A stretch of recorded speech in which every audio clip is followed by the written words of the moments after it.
बच्चों, आज हम आपकी बुक दिव्या भारती का पाठ 13 पढ़ेंगे, नन्हा सा वीर। इसके लेखक हैं ईशान शर्मा। बच्चों, इस कहानी में एक छोटे से बच्चे की बात हो रही है जो बाल्यावस्था में ही बहुत सारे ऐसे गुणों से भरा हुआ है जो कि एक समझ आने के बाद वो गुण एक साधारण इंसान में आते हैं, लेकिन उस बच्चे में बाल्यावस्था में ही बहुत सारे ऐसे गुण हैं। जब लेखक उनसे मिलते हैं तो लेखक पर उसके किन गुणों का प्रभाव पड़ता है, ऐसा क्या था उसमें कि लेखक को वो अपनी ओर खींचता है, लेखक उन्हें भूल नहीं पाते उस बच्चे को। तो बच्चों, अब हम इस कहानी में यही पढ़ेंगे उसमें बच्चे में ऐसे कौन कौन से गुण हैं। देखिए बच्चों, वैसे तो ईश्वर ने सभी को गुणों से भरा हुआ है। कुछ लोगों में अलग गुण होते हैं, कुछ में अलग होते हैं, हर व्यक्ति में अलग अलग गुण होते हैं। उन गुणों को सामने कैसे लाया जाता है, उन गुणों को पहचानता कौन है, उन गुणों का क्या महत्व है, यही सब हमें पढ़ना है। आइए शुरू करते हैं हम अपना पाठ। सभी अपनी बुक निकाल लीजिए। पाठ 13, नन्हा सा वीर, ईशान शर्मा। नन्हा सा वीर, पाठ 13।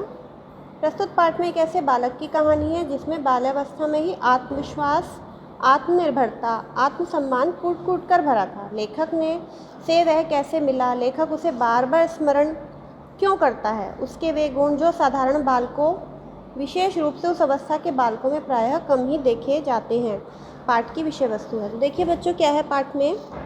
जब गाड़ी रतनगढ़ स्टेशन पहुंची तब रात के ठीक 3 बजे थे। वहां से हमें स्थानीय बस अड्डे जाना था। मतलब ये रतनगढ़ स्टेशन जब पहुंचे, लेखक बता रहे हैं 3 बज रहे थे, वहाँ से उन्हें स्थानीय बस अड्डे यानी कि वहाँ का जो बस अड्डा है रतनगढ़ का, वहाँ पहुँचना था। स्थानीय मतलब उस स्थान का। वह ज़्यादा दूर नहीं था। हम पैदल ही चल पड़े, मेरे साथ माँ, छोटी बहन, छोटा भाई। लेखक अपने बारे में बता रहे हैं, उनकी माँ थी, वह थे, छोटा भाई और छोटी बहन भी थी।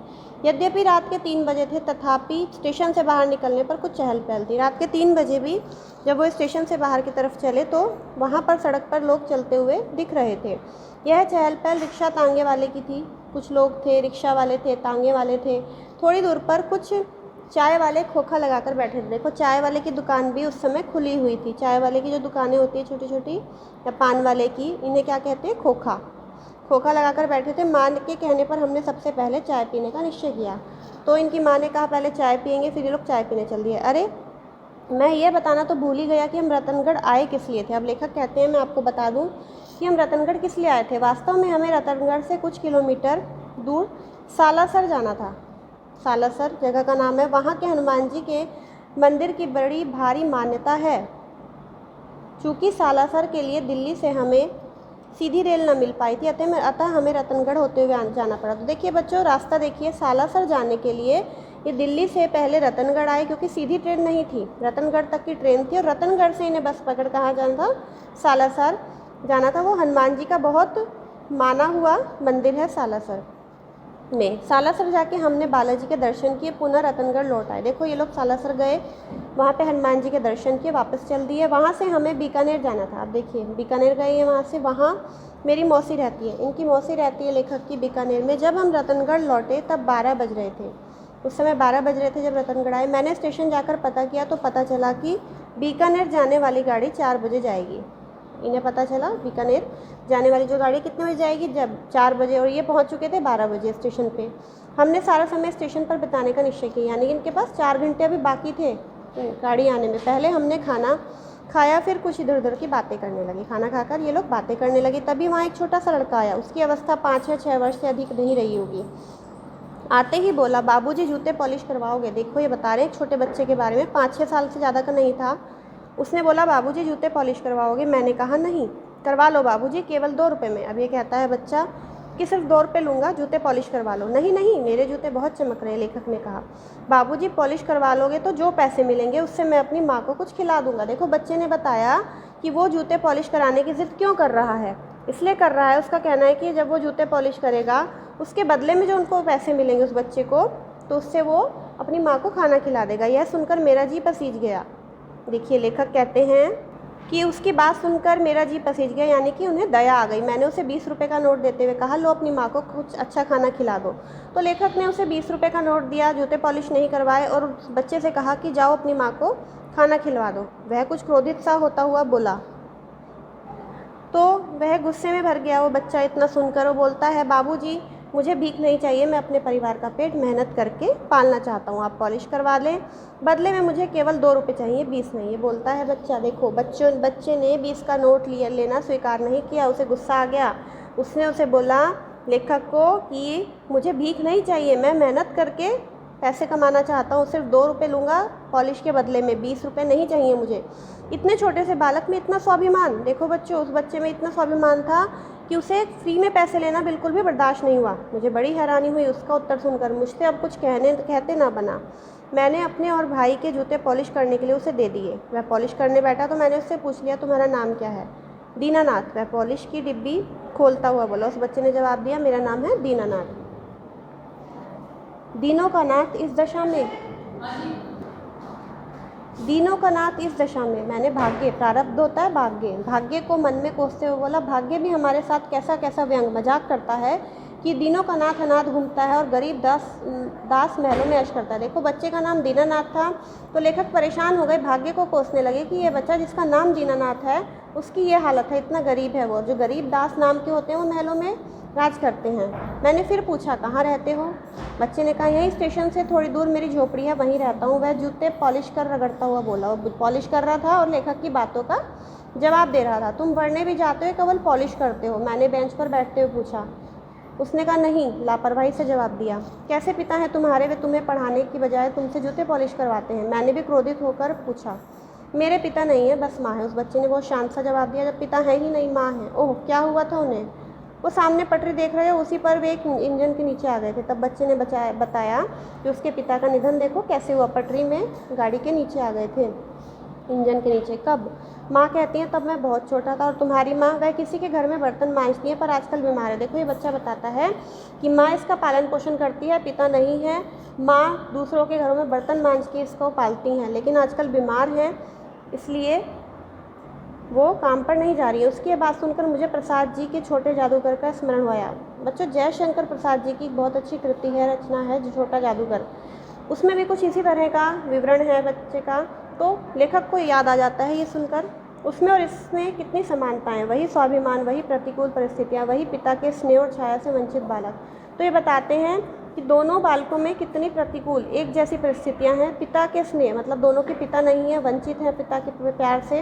प्रसाद जी ने छोटे जादूगर के विषय में कहा था, बालक को आवश्यकता ने कितनी शीघ्र चतुर बना दिया, यही तो संसार है। आवश्यकता ने मतलब इस बच्चे को भी देखो ज़रूरत है, तभी तो इसके अंदर इतनी समझ है, नहीं तो ये उम्र नहीं थी इसकी कि ये मेहनत करे ना काम करे। उस समय मैं इन वाक्यों में निहित भावों को शायद समझ ना पाया था, किंतु अब तो वह बात कितनी यथार्थ प्रतीत हो रही थी मुझे। ये कहते हैं कि उस समय जो इस वाक्यों में जो भाव छुपा हुआ है, निहित होता है छुपा होना, उसे वो समझ नहीं पाया था। वह बात कितनी यथार्थ अब सच प्रतीत हो रही है उन्हें। वह मेरे जूते पॉलिश कर चुका था, मुझे देते हुए बोला, लो बाबूजी देखो कैसे चमक रहे हैं। बच्चे ने बहुत अच्छी तरह से लेखक के जूते पॉलिश करके चमका दिए। मैं अपने जूते पहनने लगा, जब तक उसके भाई ने के जूते उठा लिए थे उन पर ब्रश रगड़ रहा था। फिर उसने लेखक के भाई के जूते उठाए, उन्हें साफ करने लगा। मैंने जूते पहनकर पूछा, अच्छा एक बात बताओ, क्या तुम्हारा सारा दिन इसी तरह स्टेशन पर बीतता है? लेखक ने पूछा, क्या तुम सारा दिन इसी स्टेशन पर रहते हो? उस लड़के ने उत्तर दिया, हाँ बाबूजी, वैसे मैं दिन में एक बार घर जरूर जाता हूँ। क्यों? अरे बाबूजी खाना नहीं खाऊंगा क्या? पर अभी तो तुम कह रहे थे पैसे मिलेंगे तब कुछ घर ले जाओगे। हाँ कह रहा था, माँ बीमार है ना, नहीं तो वह खाना बना कर रखती है। ओह, इलाज करवा रहे उनका, खाने के लिए पैसे मिल जाएं वही बहुत है बाबूजी, इलाज के लिए तो बहुत पैसे चाहिए।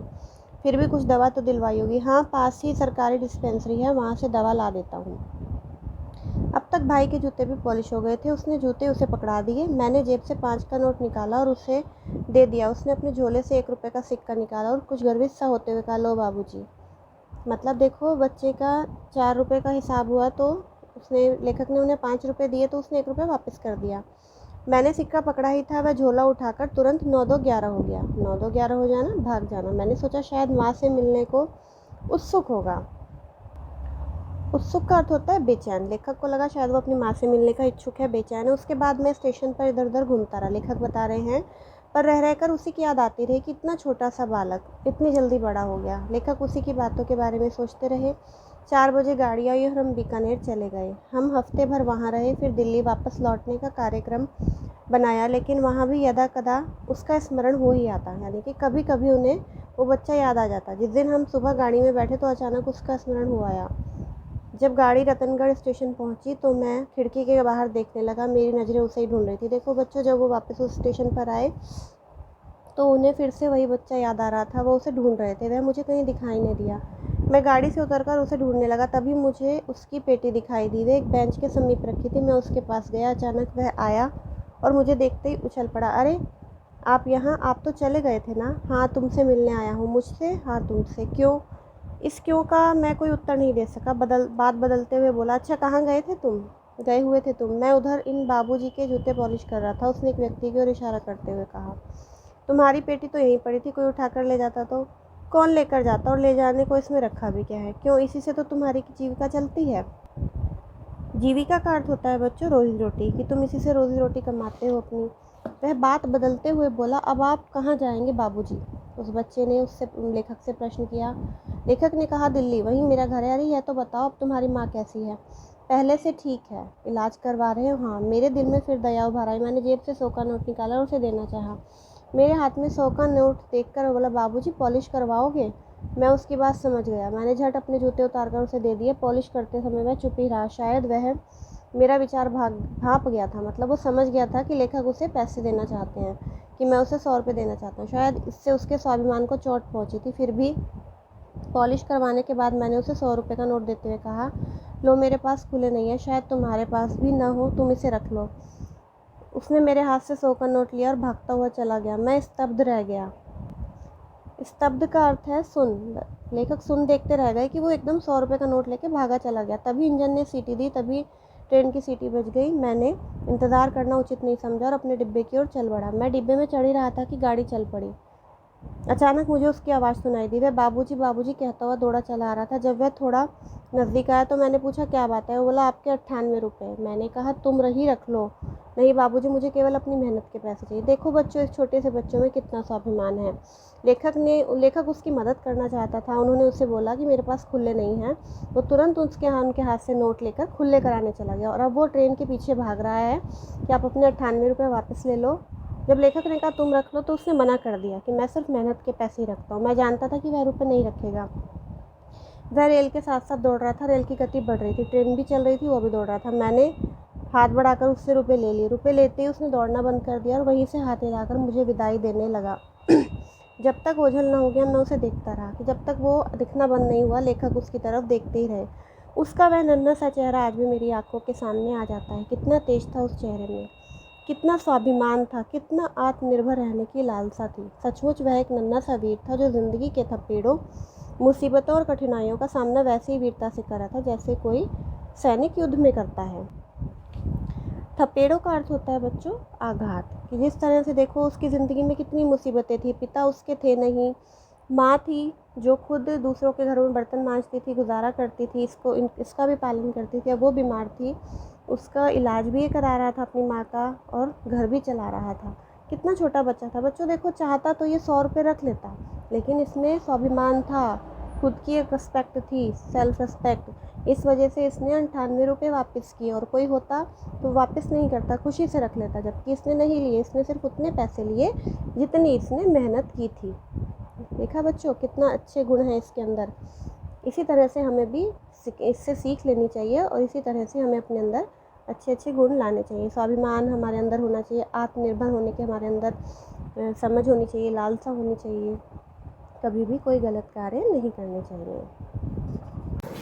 तो बच्चों, हमने एक पाठ पढ़ा आपका नन्हा सा वीर। बहुत इंटरेस्टिंग पाठ था, मज़ा आ गया ना पढ़कर? बहुत अच्छी कहानी है। बच्चे के अंदर कितने सारे गुण हैं देखिए।